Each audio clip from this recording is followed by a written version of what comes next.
कुछ दिन पहले अभी टीचर डे मनाया गया कि नहीं टीचर डे। टीचर डे में क्या हुआ, असातिज़ा को तलबा ने कलम दिए, गिफ्ट दिए, तरह तरह की चीजें अपने अपने असातिज़ा को बच्चों ने दी। और फिर उसमें काफी तबसरा भी चलता रहा क्या टीचर डे मनाना चाहिए या नहीं। मैं सिर्फ इतना कहना चाहता हूँ, अगर टीचर डे मना सकते हो तो फिर मनाने वालों से एक सवाल, क्यों मनाया जाता है? कहा कि इस दिन हम असातिज़ा का शुक्रिया अदा करते हैं, उन्हें तोहफे पेश किए जाते हैं। क्यों? कि उन्होंने हमें इल्म दे करके हमारी जिंदगी को संवारा। तो मेरा सिर्फ इतना कहना है, अगर टीचर डे मनाना है तो शौक से मनाओ, लेकिन उससे पहले उस नबी का जन्मदिन मनाओ जिसने इकरा कह करके कायनात को तालीम का सबक दिया। इसलिए सबसे पहले दिन मेरे मुस्तफा का मनाया जाना चाहिए। मदर डे भी मनाया जाता है, फादर डे भी मनाया जाता है।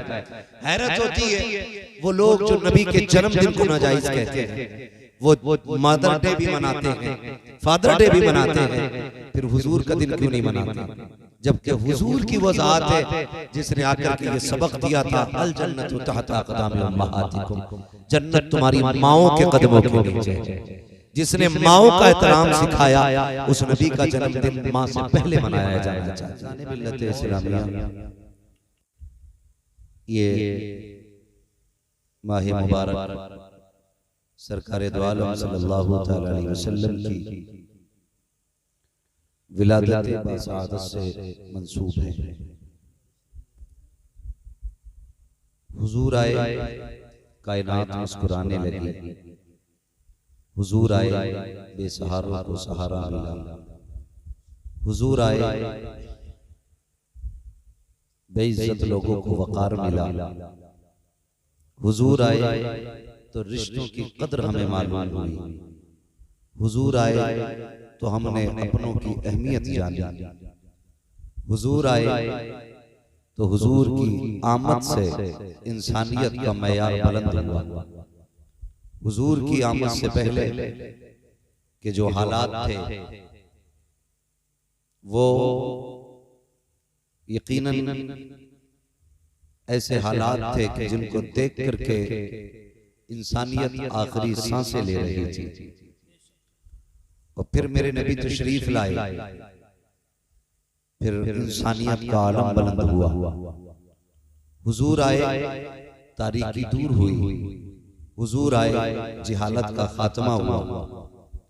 हुजूर सल्लल्लाहु तआला अलैहि वसल्लम आए तो वो पेशानियां जो हर जगह झुक रही थी, उन्हें हर कदम की जिल्लत से उठा के एक माबूद की बारगाह में झुकाया। और हुजूर ने इंसानियत और पेशानियों को एक मकाम पे लाके रख के बताया, कायनात के लोगों, अल्लाह ने तुम्हारी पेशानियों को अपने लिए बनाया। उससे पहले के हालात इतने नाजुक तर थे कि इंसान दरख्तों को सजदा कर रहा था, इंसान पत्थरों को सजदा कर रहा था, इंसान चूंटियों को सजदा कर रहा था। हुजूर आए और आपने डूबे हुए सूरज को पलटाया। फरमाया, लोगों, तुम सूरज के लिए नहीं बल्कि सूरज को तुम्हारे लिए पैदा किया। हुजूर आए तो इंसानियत को वकार बख्शा गया। खुद सोचिए, जो इंसान चांद की चांदनी के आगे सजदा कर रहा था, मेरे हुजूर ने उस चांद के दो टुकड़े करके बताया, चांद तुम्हारे लिए है, तुम चांद के लिए नहीं बने।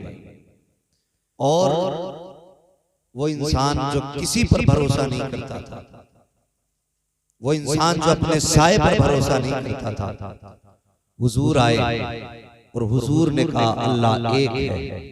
खुदा की कसम, इंसान के वजूद को वो एतमाद बख्शा मेरे मुस्तफा ने कि हुजूर के कहने पे सारी कायनात ने खुदा को मान लिया। फिर हर तरफ से यही आवाज आई, एक देखने वाले का कहा मान लिया है, बिन देखे तुझे हमने खुदा मान लिया।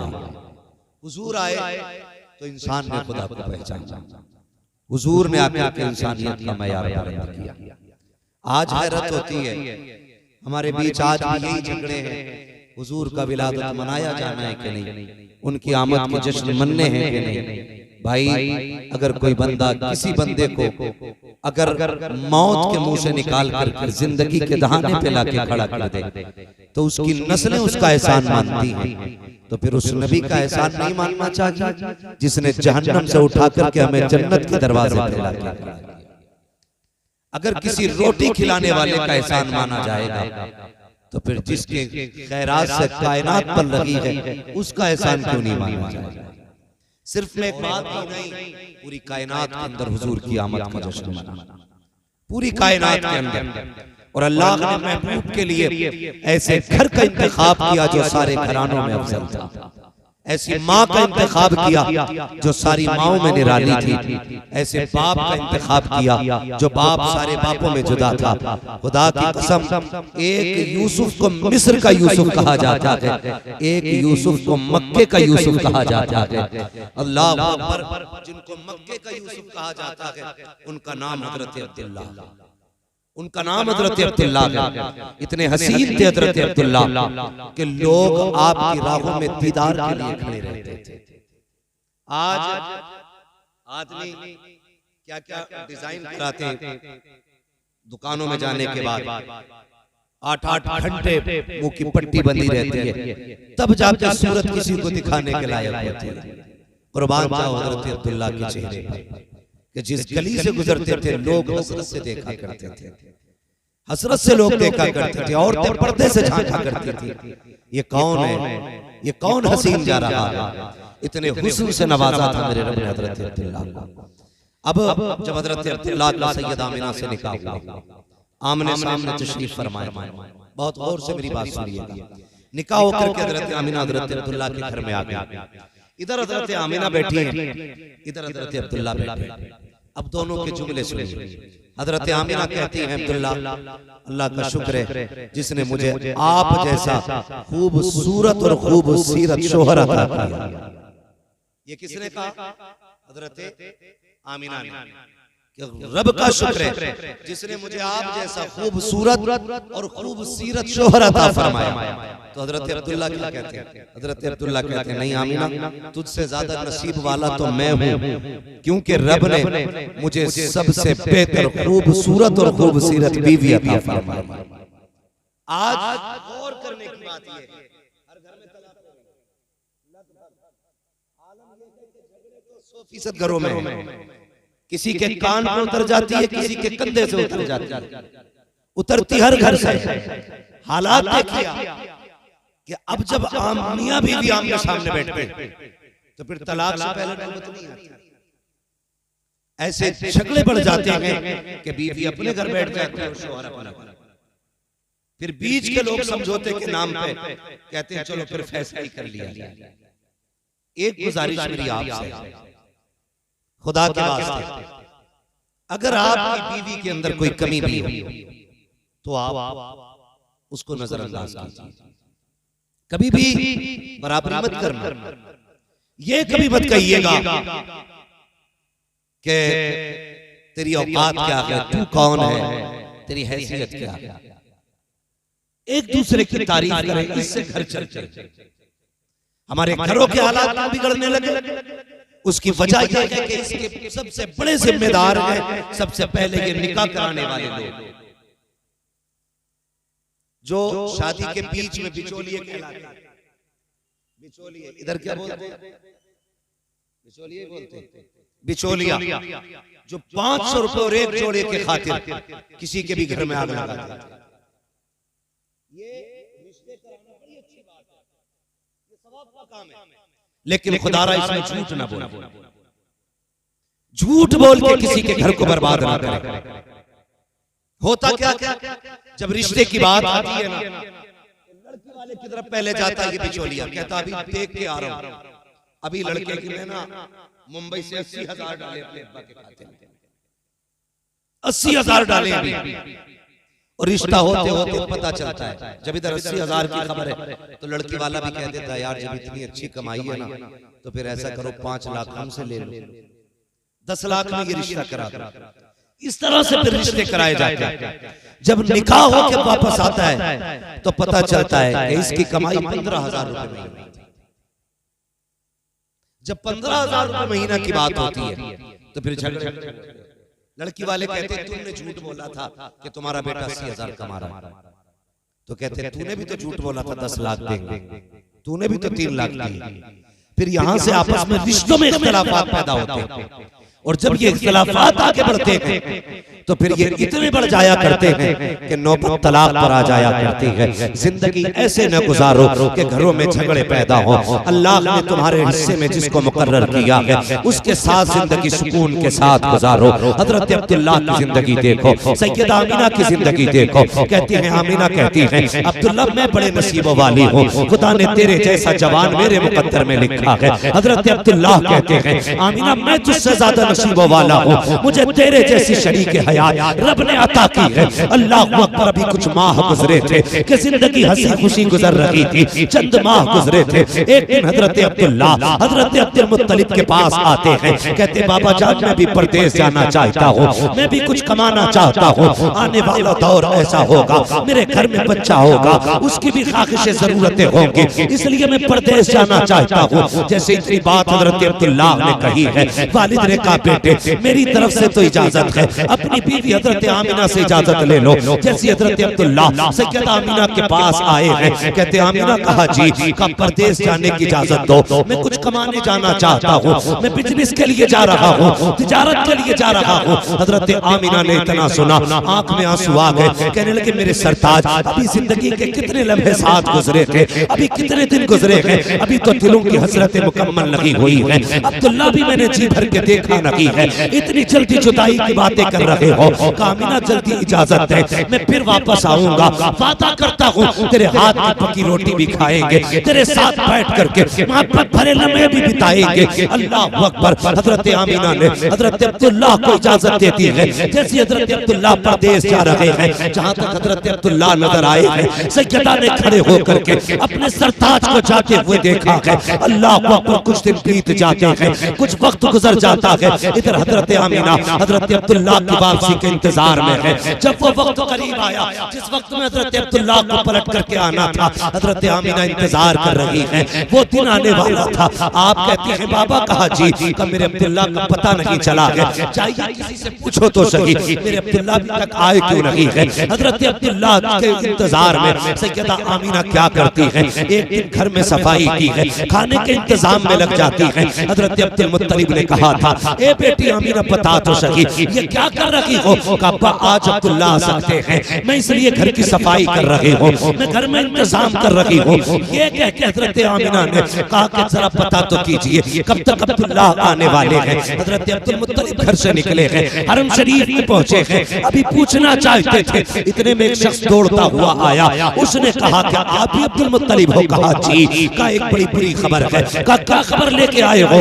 कि अब्दुल्लाह तुम्हारे बेटे हैं। कहा जी। कहा अब्दुल्लाह वापस नहीं आएंगे। कहा किस लिए। का रास्ते में उनका इंतकाल हो गया है। इतना सुनना था। हजरत अब्दुल मुत्तलिब जमीन पे बैठ जाते हैं, अपने दिल को संभाल रहे हैं। आपके पास खुदा ने कई बेटे दिए थे, खुद को तो संभाल लेते हैं, लेकिन दिल कहता है अब्दुल मुत्तलिब जरा ये तो बताओ। आमिना पूछेंगी तो क्या जवाब दोगे।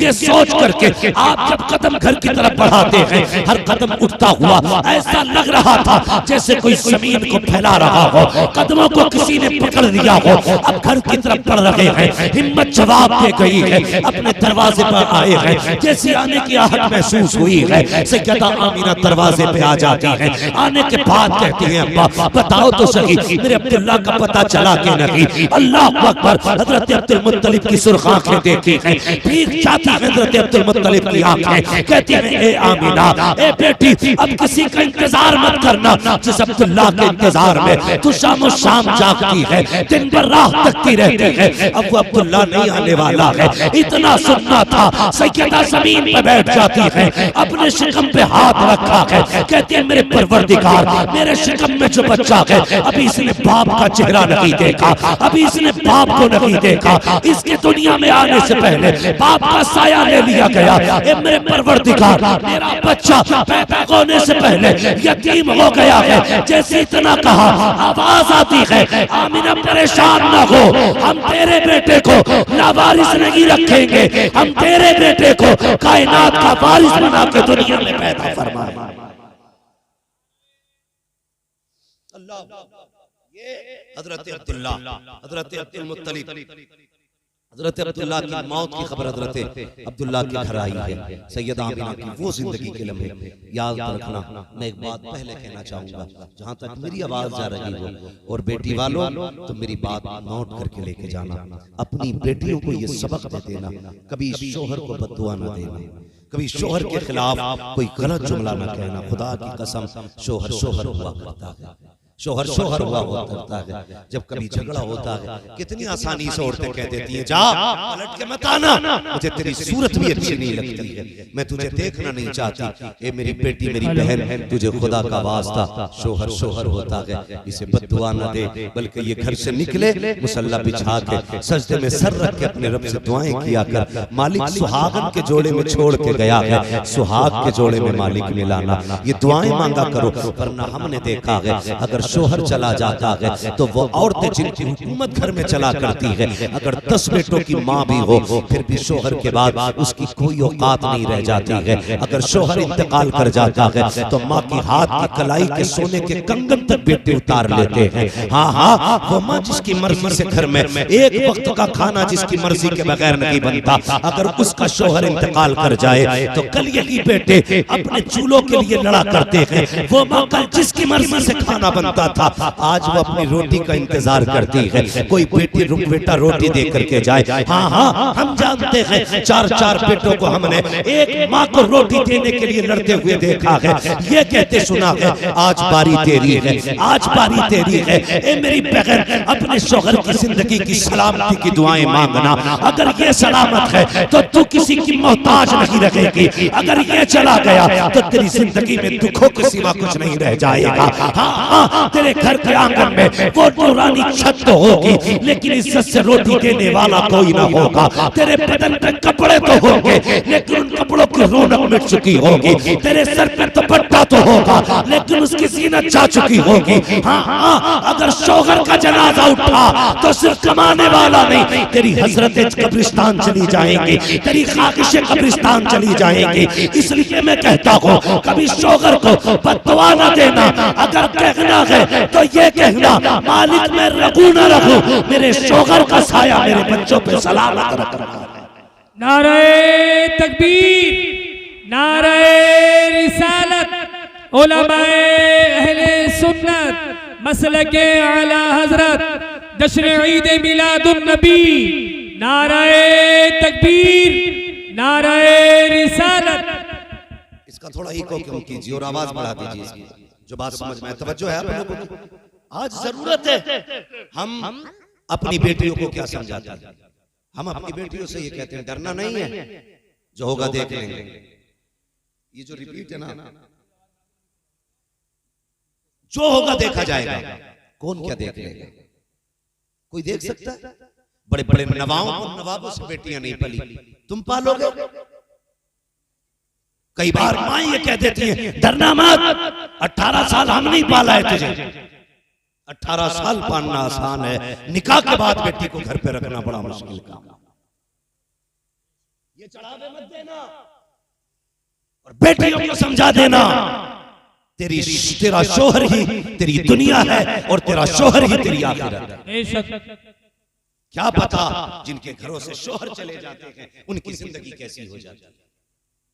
हाँ, हम समाज के बीच रह रहे हैं, अगर शोहर इंतकाल कर जाए तो उस वक्त तक बच्चों को रोटी कोई नहीं देता जब तक उनसे नौकरों की तरह काम नहीं ले लिया जाता।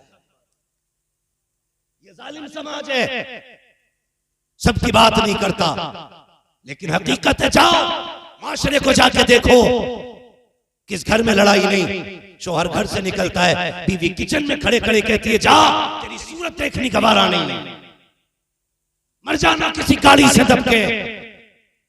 तुझे शर्म आनी चाहिए।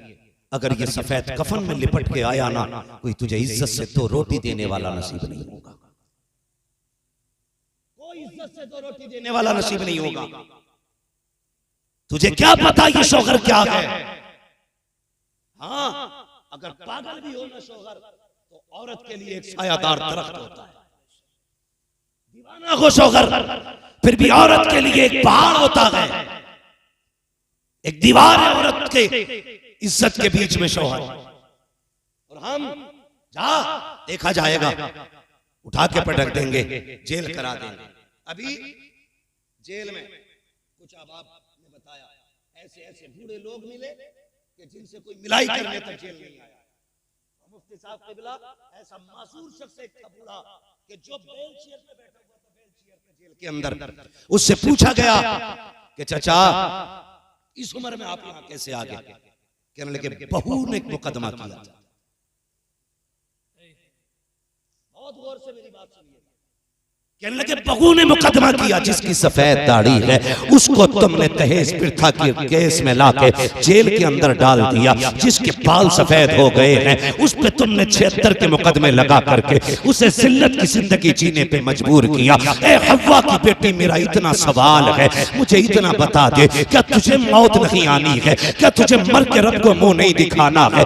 ये झूठे मुकदमे, ये 420 के केस ना करो। ये दुनिया के दुनिया यहाँ पैसे की चलती है, लेकिन वहां पैसे की नहीं चलेगी, वहां उसकी चलेगी जिसके साथ हक होगा, जिसके साथ सच होगा, जिसके साथ रब होगा, वहां उसकी चलेगी। जो जालिम होगा वो तरसेगा और जो मजलूम होगा वो फख्र से सर उठा के खड़ा होगा। बेशक, सुभान अल्लाह, सुभान अल्लाह। इसलिए डरना आखिरत से, जिसके दिल में आता है मुकदमा कर देते। ये मुसलमानों की कहानी है, जाओ जेलों में जाके देखो।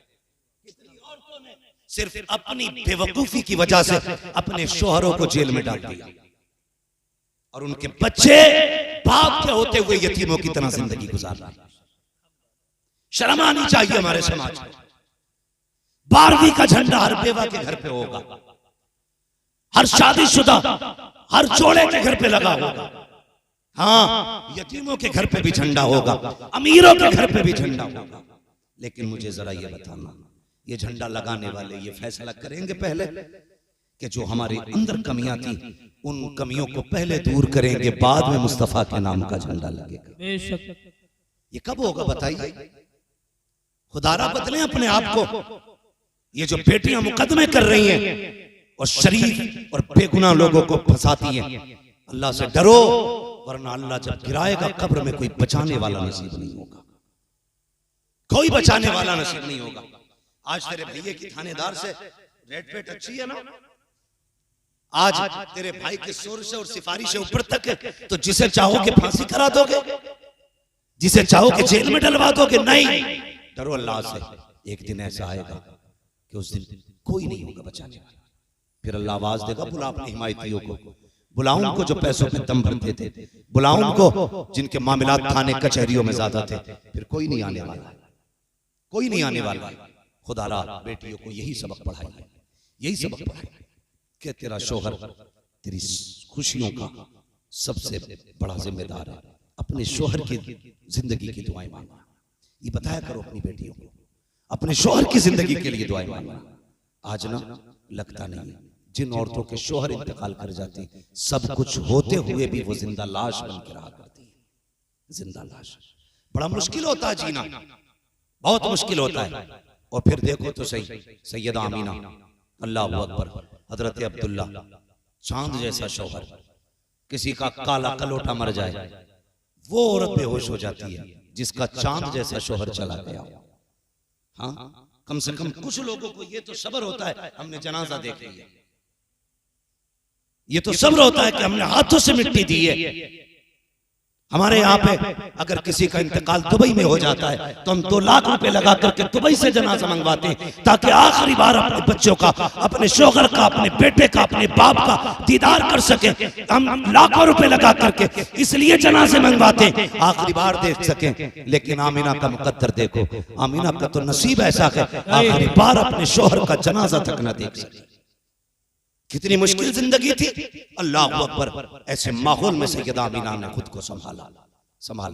अल्लाह अकबर। हजरत आमीना सुबह भी रोती हैं, शाम भी रोती हैं। हजरत अब्दुल मुत्तलिब से रोना ना देखा गया। काबे में गए, गिलाफ पकड़ के रोए, कहने लगे मालिक मेरे सहारे के लिए तो इतने बेटे दिए हैं, कम से कम आमीना को एक ऐसा बच्चा दे जो आमीना का सहारा बन जाए। आवाज आई अब्दुल मुत्तलिब जा, अब परेशान ना हो, तू सिर्फ आमीना के सहारे की बात कर रहा है, हमने तो कायनात का सहारा आमीना की गोद में देने का फैसला, सुभान अल्लाह, हमने तो ये फैसला किया है आमीना को सारी कायनात का सहारा देंगे। अल्लाह अकबर। सैयदा आमीना के दिन गुजरते रहते। एक दिन था हज़रत अब्दुल मुत्तलिब, सुने वो लोग जब मिलाद का बिदअत कहते हैं, मिलाद है क्या? डांस है, तमाशा है। मिलाद मुस्तफा के औसाफ, आका करीम के सिफात व कमालात, हाँ उनके हुस्न की बातें, उनके जिस्म की बातें, उनके तज़किरे, यही मिलाद है, यही मिलाद है ना? बोलो, यही मिलाद है ना? हुजूर की बातों ही को तो मिलाद कहा जाता है। ये यहां बैठ के गाली देता है, नहीं देता ना? तो मैं तो एक बात कहता हूं ना, आला हज़रत ने क्या गलत कहा? आप फरमाते हैं और तुम पर मेरे आका की इनायत न सही, नजदियों कलमा पढ़ाने का भी एहसान गया। और कुछ नहीं समझ रहे, कम से कम इतनी समझ लो हुजूर ने कलमा पढ़ाया है। इसी बहाने कर हुजूर की आमद की खुशियां मना लिया करो कि हुजूर ने दीन दिया क्या हमें, यही सोच कर जश्न मना लिया करो। हजरत अब्दुल मुत्तलिब काबे में तवाफ कर रहे हैं, तवाफ करते करते उसी बीच में ना किसी ने आके कहा अब्दुल मुत्तलिब बड़ी गैरत की बात है। कहा क्या? सरदारों मक्के के। कहा फिर? कहा कि सारे लोग आपसे डरते हैं, लेकिन एक बात बड़ी जुर्रत से हम कह रहे हैं आपसे। आपने फरमाया कहो ना क्या बात है? कहने लगे बात यह है कि वो जो तुम्हारे घर की बहू है ना आमीना, वो बेवा है। कहा जी। कहा अगर बेवा है तो फिर ये बताइए, अरब का दस्तूर तो ये है औरतें खुशबू नहीं लगाती है। कहा हाँ। कहा फिर तुम्हारे घर की बहू आमीना खुशबू क्यों लगाया करती है? इतना सुना हज़रत अब्दुल मुत्तलिब की गर्दन झुक गई। जानते हो बड़ा वकार था आपकी नजरों में, इतना वकार था कि अबरहा जैसा आंखों में आंखें डाल के बात करते हुए घबरा रहा था। ये जुर्रत थी आपके अंदर। मगर आपसे एक शख्स कहता है कि आपके घर की बहू खुशबू लगा रही है, और दस्तूर ये कि अगर किसी का शौहर इंतकाल कर जाए 1 साल तक औरत को खुशबू नहीं लगानी है। अपने घर की बहू को नहीं संभाल सकते? इतना सुना गर्दन झुक गई, चेहरे पे ना हया की वजह से जर्दी आ गई, वो घर आ गई। आपकी बीवी का नाम भी, नबी की दादी का नाम भी फातिमा है। आपकी बीवी ने कहा मेरे सरताज खैर तो है? कहा कि आज लोगों ने ऐसी बात कह दी कि मेरी भी शर्म से गर्दन झुक गई। कहा क्या? कहा जरा चाहिए तो आमीना से बात कीजिए। कहा क्या हुआ? कहा सुना है आमीना कोई खुशबू लगाया करती है, आमीना कोई खुशबू लगाती है। कहा किसने कहा? कि मक्के में सारे लोग बातें कर रहे हैं। कहा ये कौन कह रहा है? कहा मक्के के लोगों ने कहा। कहा उनसे किसने कहा? कि मक्के की औरतों ने कहा है। कहा क्या कहा है? कि आमीना ऐसी खुशबू लगाती है जो खुशबू मक्के के किसी बाजार में नहीं मिलती है, किसी मार्केट में नहीं मिलती है, ऐसी खुशबू आमीना लगाया करती है। आप कहते हैं नहीं मेरे सरताज, अल्लाह अकबर, आप आइए। कहते मैं नहीं जाऊंगा, खुद जाके बात करो। जैसे कि आप अंदर गई हैं, अल्लाह अकबर, हजरत आमीना ने देखा हमारी सास आ रही है, उठ के अदब से खड़ी हो जाती है। देखो तो सही, नबी की अम्मी है, सास को देखा अदब से उठ के खड़ी हो जाती है। आज की बेगैरत बहुएं ससुर को देख के नहीं खड़ी होती है, सर पे दुपट्टा तक नहीं रखती है, और ससुर भी इतने बेगैरत होते हैं, कहते हैं कि ये बहू नहीं, ये मेरी फ्रेंड लगती है, ये तो मेरी दोस्त है। गैरत आनी चाहिए। जो गया एक बेटी की तरफ से बाप के दिल में होती है, वही एक ससुर के दिल में बहू की मोहब्बत और उसकी हया होनी चाहिए। उसे सगेली न कहे, दोस्त न कहे, अगर कह सकता है तो अपनी बेटी कह के उसे आवाज दिया। हमारा मुआशरा बेगैरत होता जा रहा है, तरक्की कर रहे हैं हम लोग। हाँ, बाप की चारपाई पे बहू बैठी है, शर्म आनी चाहिए। ये अदब के खिलाफ है। नबी की अम्मी अपनी जगह से उठ के खड़ी हो गई, ससुर नहीं सास आ रही, हया से सिमटी। कहती आमीना जी अम्मी।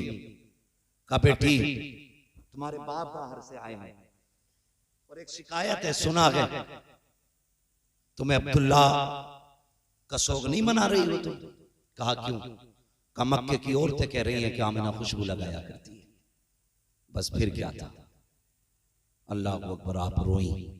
आपने ना यूं करके एक मिट्टी, दीवार की मिट्टी छुटाई, हजरत आमीना के हाथ, फातिमा के हाथ पे रखी। कैसे सूंघी? कहा क्या? कहा कल इस पे हाथ रखा था, आज तक दीवार से खुशबू आ रही है। सुभान अल्लाह, सुभान अल्लाह। आज तक दीवार से खुशबू आ रही है। उसके बाद दुपट्टा दिया, कहा ये क्या है? कहा इससे पसीना पोंछती थी। कहा इतनी खुशबू है कि बार बार धोने से भी खुशबू नहीं जा रही है, बार बार धोने से भी खुशबू नहीं जा रही है। इतनी परेशान हो गई।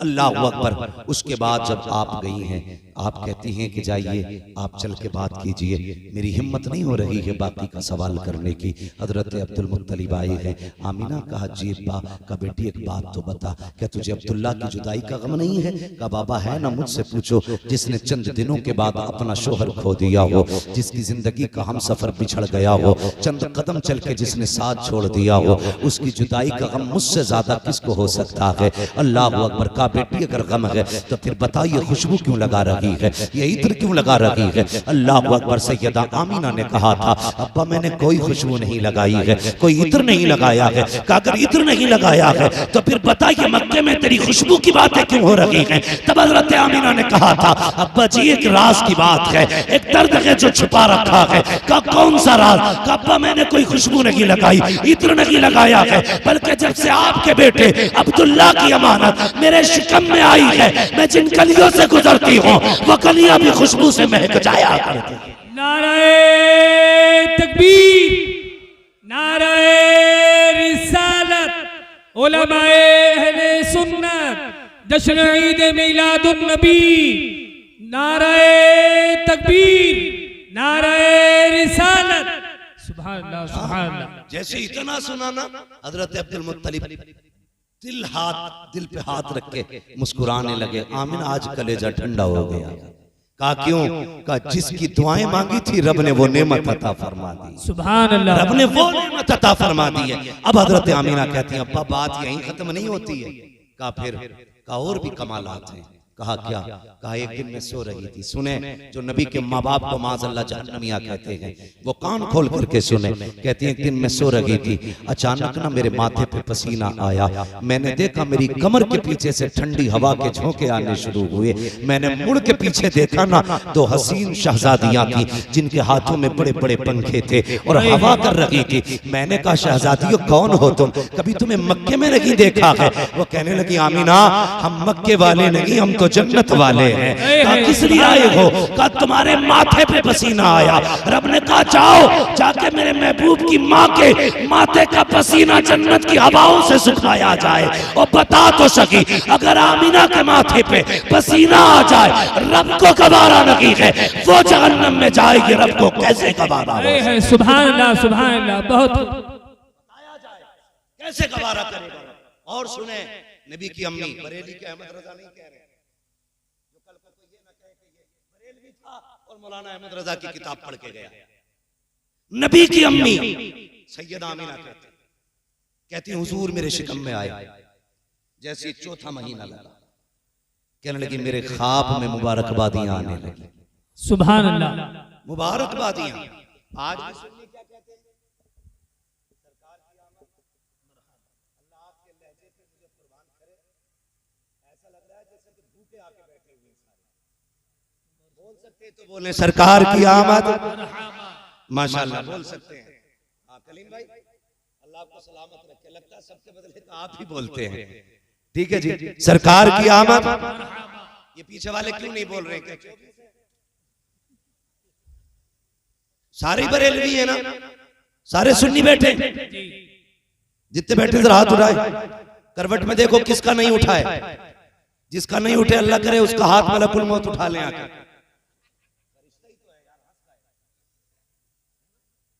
भाई बहुत गौर से मेरी बात सुनिए, अल्लाह आपको सलामत रखे। मुबारकबादियां आने लगी। अल्लाह अकबर। अगली बात सुनिएगा, फरमाती हैं अब्बा आपको क्या बताऊं, जब मैं रास्तों से गुजरती हूं ना तो जो दरख्त है ना ये सजदों में गिर जाया करते हैं। ये छोटी छोटी जो घास है ये भी बोलती है।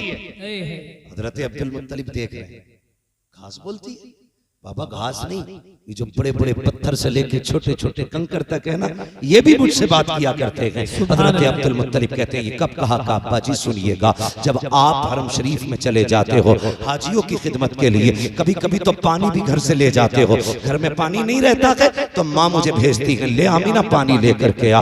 अब्बा जी आप जानते हो मेरे शिकम में अब्दुल्ला की अमानत है, मैं पानी का बर्तन लेके जब चलती हूँ अब्बा मुझे ताज्जुब होता है कि दरख्त भी बोलते हैं, ये तख्त ये पत्थर ये कंकर भी बोला करते हैं। अब्बा जी जब मैं कुएं के किनारे जाती हूँ सारी औरतें मोहल्ले की इंतजार करती होती हैं, वो लो आमीना आ रही है, सब ठहर जाया करती है। अब्दुल मुत्तलिब कहते हैं बेटी क्यों? का वो इंतजार करती है कि जब मैं पहुंच जाती हूँ उनका काम आसान हो जाता है। वो कहती है आमीना जरा करीब तो आ। का किस लिए? का जरा किनारे पे खड़ी हो, जब तू आ जाती है हमारा काम आसान हो जाता है। का क्या होता है? का जब तू किनारे पे आके खड़ी होती है सारा पानी उठ करके किनारे पे आ जाता है, हमें रस्सी डालनी नहीं पड़ती है, हम बर्तन भर लेते हैं। अब्बा जी सारी औरतें बर्तन भर लेती हैं, उस वक्त तक पानी नीचे नहीं जाता जब तक मैं हट नहीं जाती हूँ, और जब तक खड़ी रहती हूँ पानी भी बोलता रहता है। का क्या कहता है? का पानी कहता है अस्सलातु वस्सलामु अलैका या उम्म रसूलुल्लाह, ए नबी की माँ तुझ पर भी सलाम हो और तेरे आने वाले बेटे मोहम्मद पर भी सलाम। है सुभान अल्लाह बेशक। अल्लाह अकबर।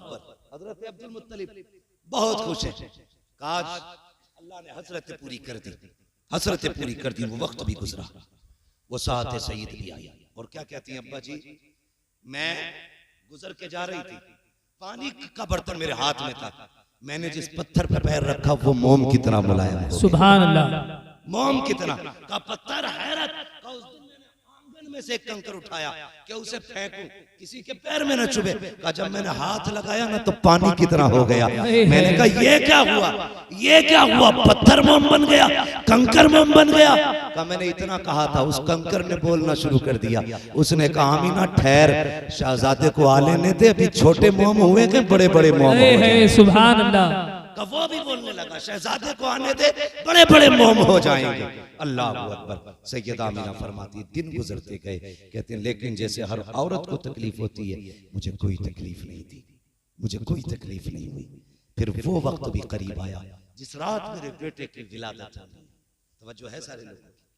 विलादत होती। फरमाती मैं उस दिन तन्हा थी अपने घर में, मेरे घर में उस दिन चिराग में डालने के लिए तेल तक नहीं था।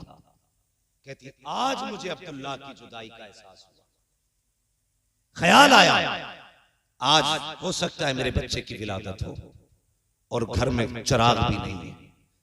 चिराग तो बड़ी बात है, कोई खातून नहीं जो मेरा साथ दे, मेरी हिम्मत बंधाए। ये सोच के आप रोई, कहने लगी काश अब्दुल्ला होते तो मक्के की कुछ औरतें मेरे पास होती, कौन जाए औरतों को बुलाने के लिए। अभी कहते मेरे दिल में ये ख्याल आया और मेरी आंख से आंसू टपक के अभी पलकों से जुदा नहीं हुआ था, मेरा पूरा घर रोशन हो जाता, पूरा घर रोशन हो गया। मैंने देखा मेरे घर में रोशनी अचानक, और मैंने देखा मेरे सरहाने कोई बड़ी हसीन और महजबी खातून खड़ी थी। मैंने कहा खातून तू कौन है? उसने कहा मैं जन्नती हूरों की सरदार हूँ। कहा किस लिए आई हो? कहा आमीना तेरी दाया बना के रब ने मुझे तेरे घर में भेजा है। कहा तेरी दाया बना के भेजा। फरमाती फिर मुझे एक प्याला पेश किया गया। कहती मैंने वो प्याला पिया, वो दूध से ज्यादा सफेद, शहद से ज्यादा मीठा और बर्फ से ज्यादा ठंडा, मुश्क से ज्यादा खुशबूदार था। कहती घूट मारना था, मेरे सारे दुख दूर हो जाते हैं। और उसके बाद क्या कहते हैं, सुने बहुत गौर के साथ। ये कुमकुमिया पे एतराज करते हैं, एक लाइट पे लोगों को एतराज है, हैरत होती। वो कहती हैं कि मैं लेटी हुई थी, मैंने देखा ना आसमान के सितारे मेरे सहन के इतने करीब आ गए थे कि मैं डरने लगी थी कहीं ये मेरे घर में गिर ना जाए। इतने करीब थे, मुझे गिरने का डर था, गिरने का डर था। कहती है सितारे करीब। फिर मैंने देखे मेरे घर के अंदर बड़े खूबसूरत परिंदे आए, उन्होंने मोती अपनी चोंचों में रख रखे थे और वो सारे मोती मेरे बिस्तर के चारों तरफ बखेरे गए। मेरा पूरा घर जन्नत बना दिया गया। अल्लाह अकबर। अब सुनिएगा, हम घर सजा ले तो पेट में दर्द। अल्लाह ने फरमाया जिब्रील जी रब्बे जलील का जन्नत को सजाने का हुक्म दिया जाए। मालिक जन्नत तो है ना सजी हुई चीज। कहा हाँ है, मगर हम चाहते हैं आज महबूब आने वाला है, जन्नत को हर दिन से ज्यादा हसीन बनाया जाए। सुभान अल्लाह। जन्नत को 16 श्रृंगार कराए गए और सजा दी गई जन्नत, सारे दरवाजे खुल गए। रब ने फरमाया जिब्रील रब्बे जलील का अब हमारी हम्द का मिंबर लगाया जाए।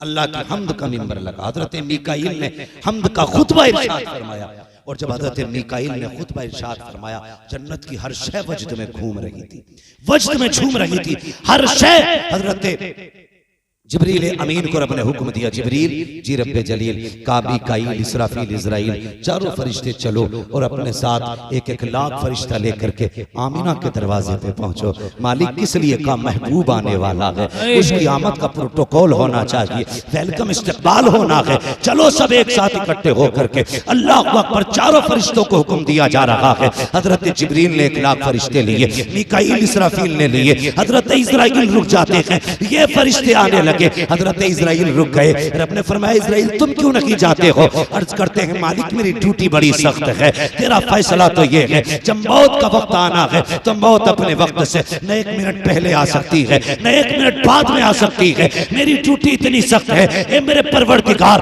आज कितने बच्चों को यतीम बनाना है, कितनी औरतों को बेवा बनाना है, कितनी माओ की गोद से उनका सहारा छीनना है, कितने बूढ़ों के बुढ़ापे की लाठी लेके आनी है, कितने घरों का चराग बुझाना है, कितनी औरतों की मांग का सिंदूर साफ करना है। ए मेरे मालिक अगर मैं भी चला गया आज मेरी ड्यूटी का क्या बनेगा? रब ने फरमाया मलकुल मौत तुम नहीं जानते क्या मेरा महबूब आने वाला है, और जानते हो जब तुम किसी बच्चे को लेके आओगे तो माँ रोएगी, बच्चों को लाओगे तो बाप रोएगा, बाप को लाओगे तो बच्चे रोएंगे, माँ को लाओगे परिवार रोएगा। ए मलकुल मौत आज महबूब आने वाला है। हम ये नहीं चाहते हैं किसी के घर से रोने की आवाज आए, हम ये नहीं चाहते हैं आज किसी की आंख में आंसू आए, इसलिए मलकुल मौत जाओ आज हमने भी महबूब के सदक़े में तुम्हारी भी छुट्टी कर दी है। मरने वालों को आज जिंदगी की सौगात अता फरमा। सुभान अल्लाह सुभान अल्लाह। बेशक बहुत खूब बहुत खूब। आज मलकुल मौत की भी छुट्टी है, मरने वालों को जिंदगी दी जा रही है, मरने वालों को जिंदगी दी जा रही है।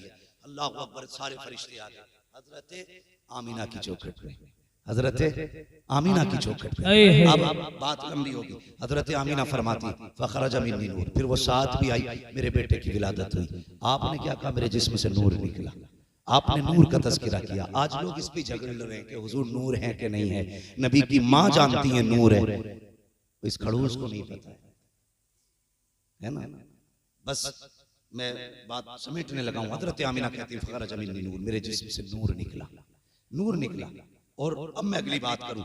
फरमाती हैं सुने, हर माँ की ख्वाहिश होती है कि अपने बच्चे को देखे। हर माँ चाहती है वो ये देखे इसकी आंख कैसी है, इसकी नाक कैसी, इसकी पेशानी कैसी है, गया किसे है, हाथ पैर कैसे हैं। कहते मेरा भी जी चाहता था, देखो मेरे लाल का माथा कैसा है, इसकी आंखें कैसी हैं, इसका चेहरा कैसा है, इसका बदन कैसा है। फरमाती हैं मैंने जब उसको देखा, अल्लाह अकबर, कहती हैं लम्मा वदातु, जब मैंने अपने बेटे को जना और उसकी तरफ मैंने निगाह डाली, काना मकबूलन, मेरे लाल की आंखों में सुरमा लगा हुआ था। फरमाती मेरे लाल की आंखों में सुरमा लगा हुआ था, मदहूनन बालों में तेल लगा हुआ था, मखतूनन खतना शुदा पैदा हो रहे हैं।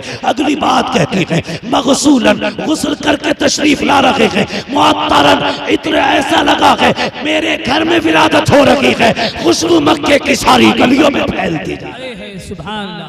कहती है काना आते मेरे लाल ने सजदे में सर रख दिया था, सजदे में सर रख दिया था। कोई है ऐसा जो इस शान से आया हो, मगसूलन, जो गुस्ल करके आया हो। ओ यार कोई दूल्हा बनता है तो किसी को बाप नहलाता है, भाई नहलाता है, कोई जगह तो बड़ा शरीफ नाई नहलाता है, जिसे खुद नहाने की जरूरत हो वो दूल्हा को नहलाता है और फिर उसके बाद बैठाया जाता है। सोचो तो सही, दूल्हा को दो लोग नहलाते हैं ताकि दूल्हा में कोई कमी ना रह जाए।